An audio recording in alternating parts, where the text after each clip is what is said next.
Welcome to another edition of The Public Interest. My name is David Granger, and we continue to examine issues which are of public interest and um, what could be more important to Guyanese people than, the question of violence, and especially police violence, because police are there to protect us, and if the police don't protect us, well, who will protect us? And in this case, you may ask yourself the question: who will watch the watchmen if the watchmen are not watching us, or if the watchmen are doing other things? Who will watch over us? That's a big problem for us.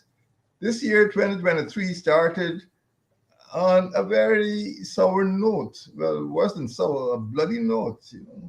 An armed policeman walked into a bar in the little hamlet of Huntley in Region 5. And this is on New Year's Day. And two persons were shot dead. Uh, Police violence is a crime. That's what it is. And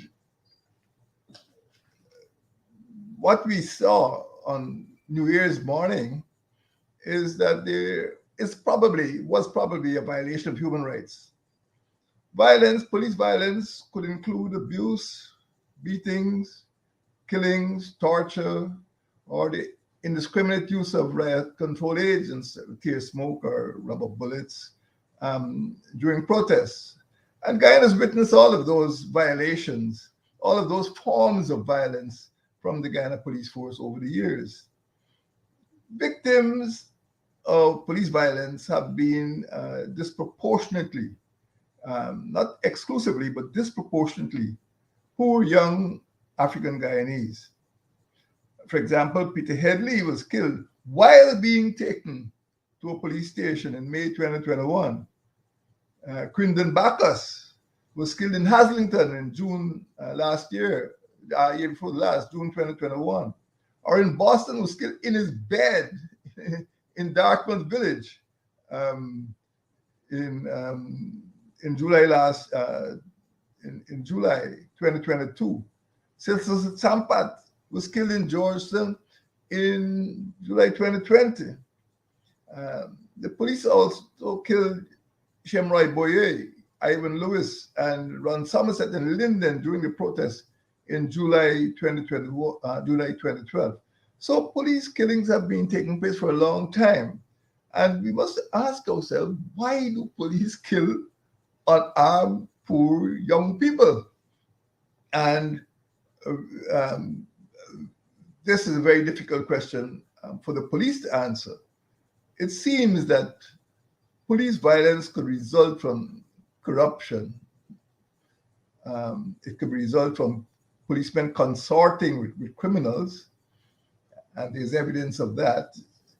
It could result from police influence or interference in the workings of the force, or political influence and interference in the workings of the force, and weak command.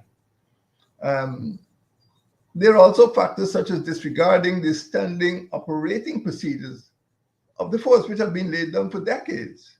Um, it could result from employing excessive force, and this could be the result of policemen who are inadequately trained or incorrectly trained to use force, or even to solve problems or to resolve conflicts.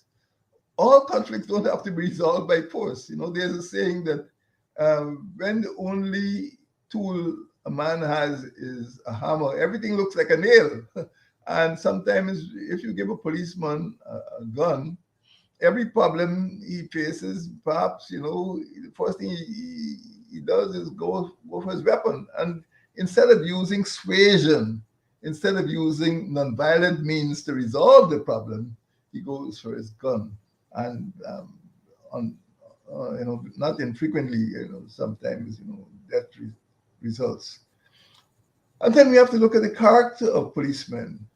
And sometimes the policemen are not adequately trained or educated for their duties as watchmen over the nation. These are factors which have to be taken into consideration. And A lot of people have reported on police violence over the years, and it is not as though it is something that has been ignored.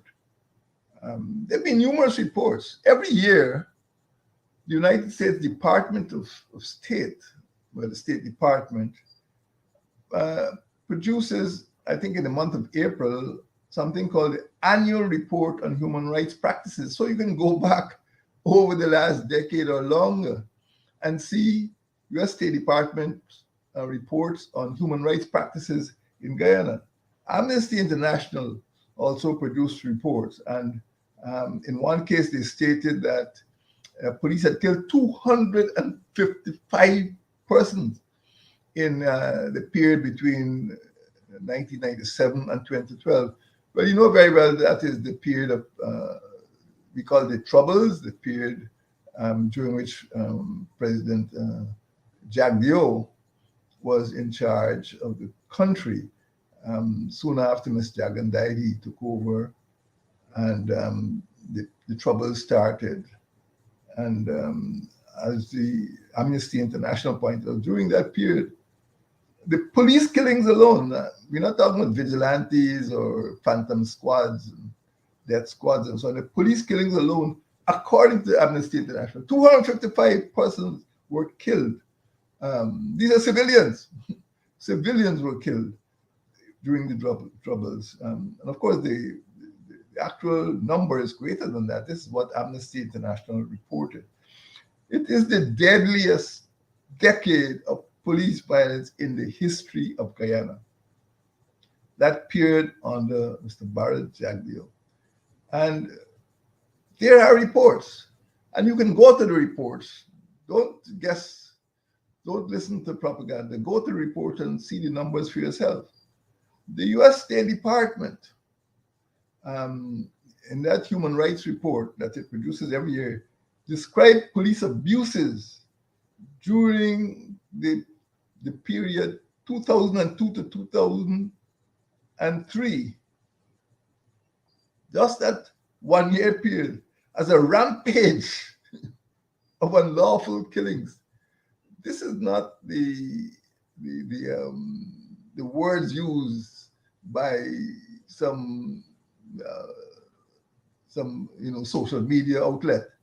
The U.S. State Department report says that 2002 to 2003 there was a rampage of unlawful killings, and it noted that security forces killed 28 civilians in 2022. That's more than one a fortnight, and 39 civilians in 2003.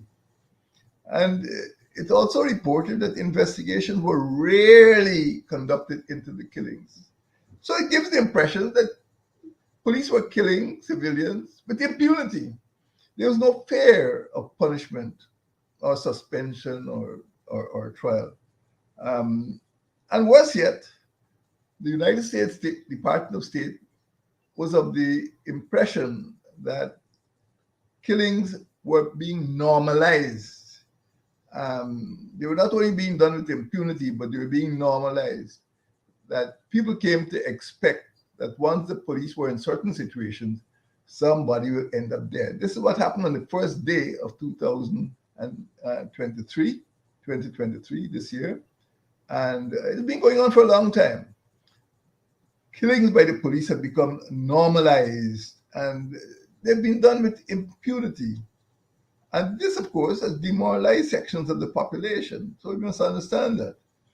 And according to the United States Department of State, the number of killings could actually be higher, because it is clear that some policemen were being employed to act as vigilante, and they were going out on their own. I'm not suggesting there was any central direction from the police commissioner or police authorities or even the government, but police were going out, maybe on their own accord, or maybe somebody is directing them. I'm not in a position to say. What we do know is that during this time, the Minister of Home Affairs, Mr. Ronald Jairam Gajraj, actually had to be brought before a presidential commission of inquiry to investigate his alleged involvement in managing death squads. So the period of the Troubles is not a period that we could easily ignore or forget. And it was probably the high point of police killings. And as a result of that, criminals were killing police. There is evidence that during that period, about 22 policemen were killed. So if you pass by Eve Leary, you'll see a monument in front of the officers' mess um, to commemorate the amount of policemen who were killed. So it is not a one-sided battle in which policemen were simply killing unarmed civilians. Uh, Civilians were actually shooting back at the police. And luckily, after the APNU AFC coalition entered office, that was brought to a halt. The Troubles came to an abrupt halt because we wouldn't stand for that lawlessness. My friends, uh, even in Guyana, the question of police violence has been the subject of examination. Um, First by the Disciplined Forces Commission and also by the National Commission on Law and Order, which was set up by the government, and the Border and National Security Commission. So commissions were being held, but these commissions produced reports which were being ignored by the PPP administration. That is the problem. And it's not that the matters weren't being investigated, but the reports of the investigations were apparently being ignored. And in particular, there was an engagement, a highly publicized engagement by the administration at that time, Mr. Jagdeo was in charge. And the PPP engaged the United Kingdom government. And between 1998 and about 2010, the UK government generated about 10 consultancies. Consultants actually came down to Guyana and had meetings and produced reports, expert consultants.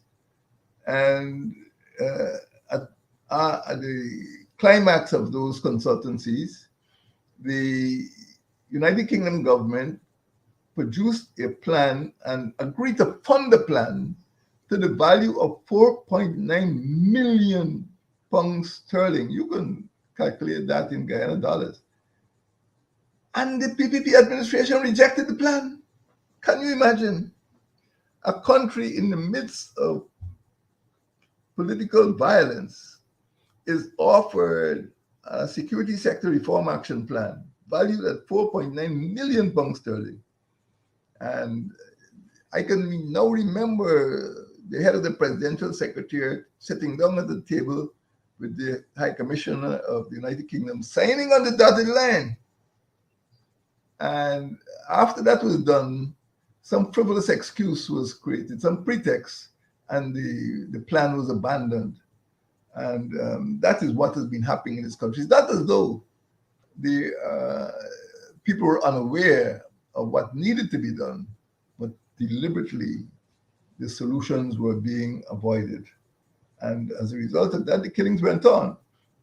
And that security sector reform action plan had not been implemented, but had it been implemented, had it been adopted sincerely and seriously, crime could have been brought under control. But the PPP resorted to some dubious methods, and the killings continued.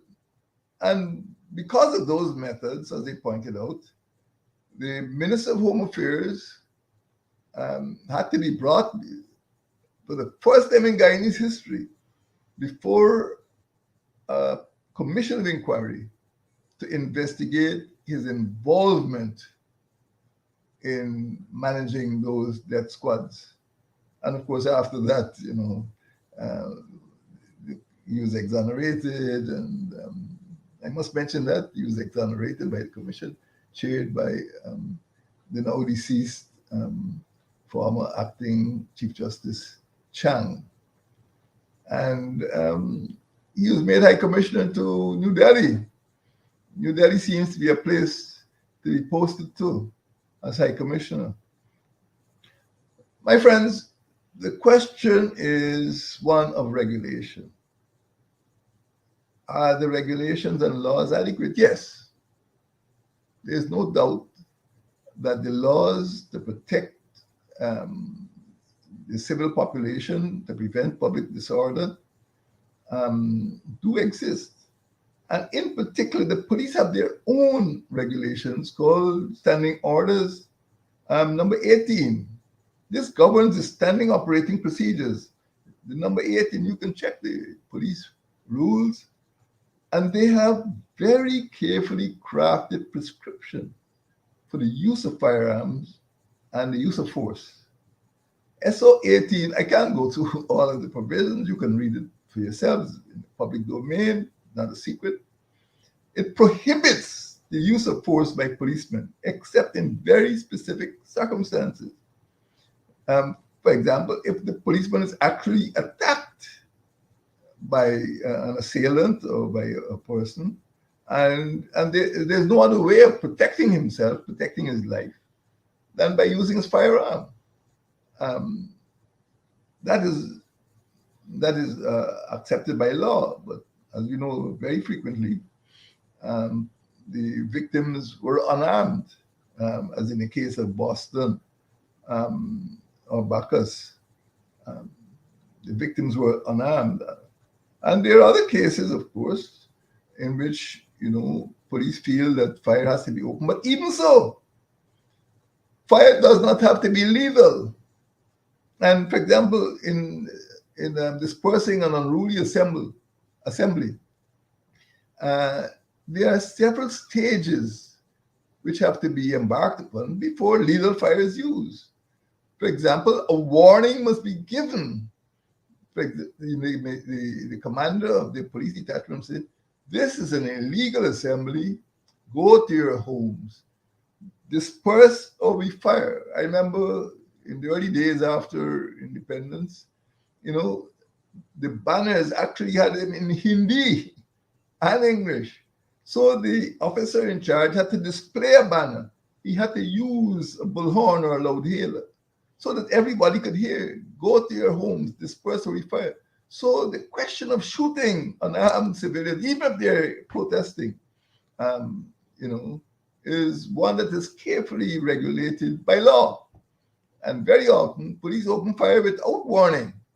And this is what caused death, for example, at Linden in 2012. And even so, even if they have to open fire, police must not use more force than is necessary. They must not resort to excessive force. Even if one person is shot, there's no reason why 2 or 3 persons should be shot, as happened again in Linden. So force does not mean lethal fire. It could mean use of baton, it could mean use of tear smoke, and it should not go on longer than necessary. That is, sometimes one person being shot would be enough to convince the other protesters, even if they were disorderly, to disperse. That is what the police should aim at doing, saving lives, not taking lives. The police do have regulations, and there are laws in Ghana, for example, in addition to their own standing orders, complaints about the use of excessive force could be made too. The Police Complaints Authority, that's a legal body under the chairmanship of a retired judge of the High Court. And the PCA is a resort that citizens could use, of course, after the event. In addition to that, the police have their own OPR. My understanding, this is the Office of Professional Responsibility. My understanding is that the office is part of the commissioner's office. So the officer there, obeys instructions. obeys instructions, and he's not empowered to embark on his own investigations. He's told what to investigate.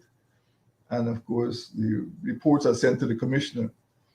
I once had the privilege of seeing such a report. There was a case of the torture of a young person in the West Demerara. And the report that was released was far different from the report that was written. A lot of passages were redacted. So the public never got an idea, although the young man was able to go to court and receive some bit of compensation. But the Office of Professional Responsibility is basically a department of the police. It's a case of the police investigating themselves. So the outcome is quite predictable in most cases. And then, of course, there's the Police Service Commission. And as you know, they have some powers, and in some cases, policemen could actually be demoted or maybe disciplined in other ways, dismissed from the force, or whatever means are available to the Police Service Commission. And finally, there's the Ombudsman. Again, the Ombudsman has been in existence, since soon after independence.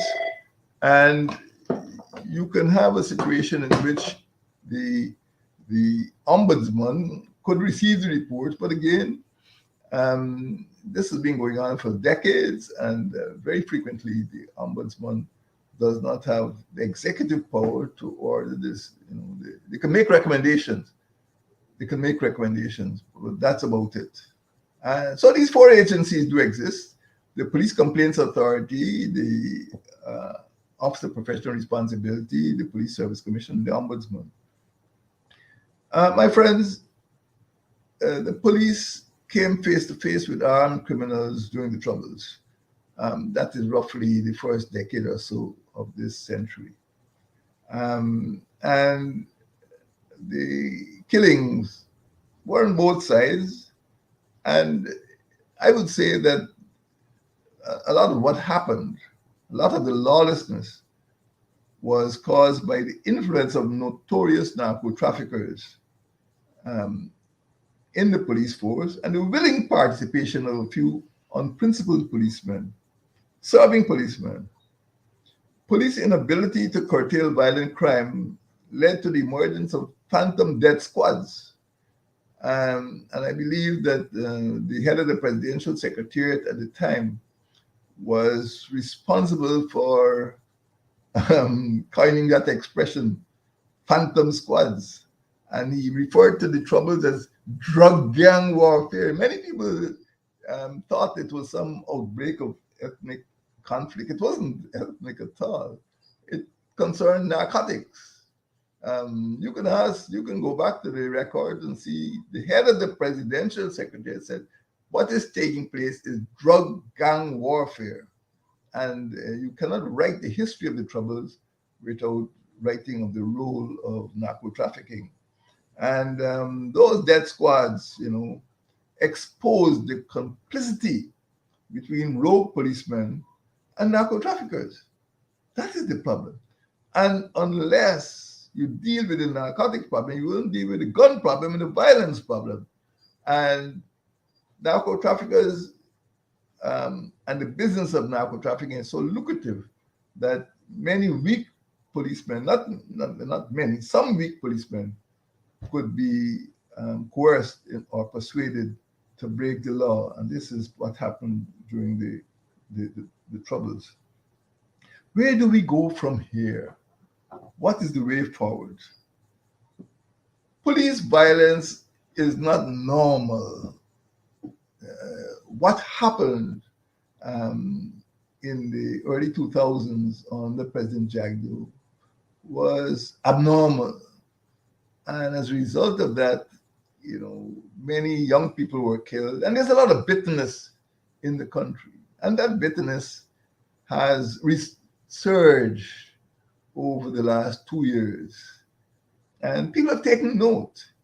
And many victims or their families feel that they cannot get justice because they've never gotten justice from the days of the 1990s with the shooting of Germain, justice for Germain.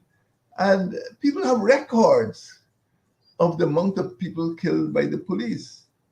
So we need to curb police violence, and we need to consider the implementation of serious, what I would call root and branch reform. You have to look at the causes. And the causes are not weather change, the causes are not ethnic differences. The causes are, in the tolerant attitude of the administration to police violence. The causes are in narco trafficking. And if we do not deal with narco trafficking, if we do not deal with gun running, if we do not deal with the interference with the police, we'll never overcome this problem of police violence. That is why my administration in 2015 reapproached the British government and restarted the security sector reform plan. So when the PPP administration entered office in August 2020, there was a security sector reform action plan. Security experts came from Britain, and they were in the process of implementing these reforms. And I don't want to say everything went back to square one, but the reform was halted. There's no reform taking place in the police force. And it is my view, you may not agree with my view, but unless the police force is reformed root and branch, and sometimes, as people say, fish rots from its head, and you have to look at all levels of the police force, not just the constables, the subordinate officers, the gazetted officers. All levels of the police force have to be examined to ensure that they comply with the law. And this question of police violence is brought to an end once and for all. Well, the reports are on the table. The reports dealing with narcotics control strategy are there. Reports from the United States State Department are there. And it's quite clear that there is a high level of connivance and a high level of tolerance for violence and police killings. Who suffers? The Guyanese children, young people are the ones who suffer most and who suffer first. And if you feel that police violence could be curbed by other means, it is an illusion. It is an illusion to feel that the culture of police violence could be eradicated the way things are going on at present.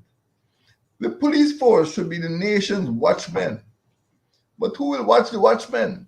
That is the problem facing Guyanese people today.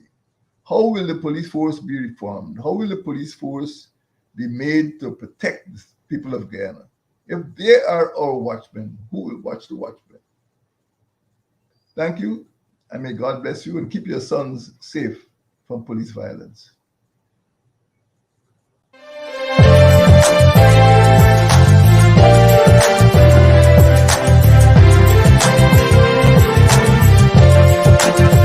Let us cooperate for the younger. Let us cooperate for our land. Let us resolve to fight together. See we do it right together. Can we do it? Yes, we can.